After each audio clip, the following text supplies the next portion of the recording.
The Comrades Marathon Association wants to reorganise the start of Comrades and have 2 waves for the first time ever. I think it's a fantastic idea.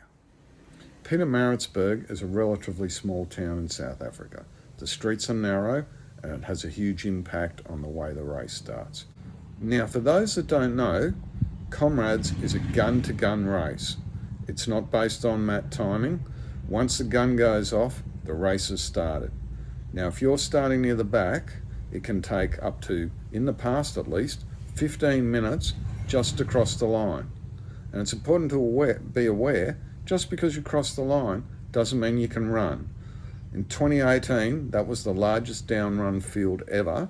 I started at the back of Group F. There was only G and H behind me, so G came up right next to me. Now, it took a long time for us to get to the start, but once we were at the start, I still couldn't run. I was walking for several hundred meters because of the congestion. And not only that, all the people from behind were pushing and shoving through. There's the cat's eyes in the road there that you can trip over, and it's dark and hard to see in traffic islands. To be honest, it was downright dangerous. It wasn't a very good situation at all. Okay, so that's the problems with the current start. What's the solution? Well, Comrades' current solution is to start 2 waves 15 minutes apart. From the information available, it looks like the waves will be roughly the same size.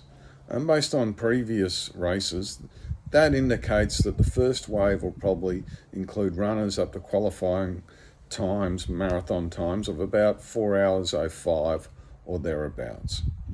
So they'll take off, and then the second wave will take off 15 minutes later. The group at the start of the second wave will be the green numbers. To get a green number at Comrades, you've had to run it 10 times. And in that group will also be the charity entries, so people who've raised money for charity will get an improved start, and we'll keep that important tradition going as well. The big benefit, though, is for the people starting further back in what were the old Group F, Group G, and Group H. People who qualified with a time like 4 hours 50 would be back in Group H, and realistically, in a big field, could expect to lose at least 20 minutes crossing the line, possibly more. This means the slowest runners, who are probably looking at a very tight finish for 12 hours, have in reality only got 11 hours 40 to complete the race. A very challenging situation. With these changes, Comrades is addressing that, and these people will now have a much better chance to finish the race. And previously, the finishing rate was only 50% from the old Group H. Now I'm expecting that to be quite a bit higher with these changes. So what are the complications? Well, one thing Comrades has talked about is different colour markings on the bibs depending on the wave you start in, so that when you get to the finish line, you'll go into different chutes based on those bibs, and they'll manage that, because at Comrades you can get different medals based on the time you run. So sub 9 hours, for instance, is a Bill Rowan medal. Sub 10, a Robert Mashale medal. So this will mean that it'll be clearer to the race organisers and volunteers who's in which group, and they'll be able to manage that. It's the first time they've done it. I'm sure there'll be some teething problems, but the plan makes sense to me. Now, some people have wondered about the cut-offs on the course. The communication out of Comrades on this has been very sensible so far. So they've said that the point of cut-offs is to take people out of the race who have no chance of making the final 12-hour finish. Now, that means in practice that will be based on the times of the second group. And so therefore, for a person in Group 1 who's having a really bad day, they may get a few extra minutes grace. Although what I expect to happen is that they might survive one cut-off, but will be taken out of the next. Realistically, someone who qualifies for that first wave should finish easily within the 12-hour time difference. And if they're getting close to cut-offs, it's probably because they're injured and they're unlikely to finish the race anyway. It's a question of when they'll be out. So the big question, why do it this year? Well, they are expecting quite a few runners this year, but the real reason they're doing it is because the next down run after this year will be 2027. That's going to be the 100th running of Comrades. They know there's going to be a lot of interest in the race and expecting a lot of people to want to do it. The CMA would like to have a very big field.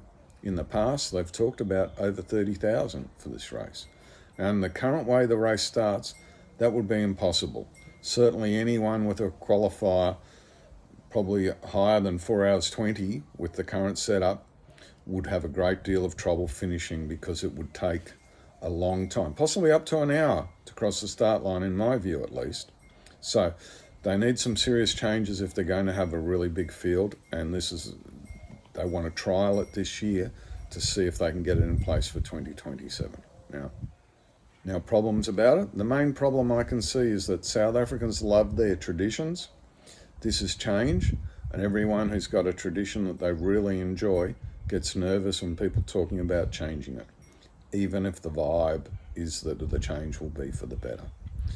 So naturally there is some nervousness out there, but I think it looks really good.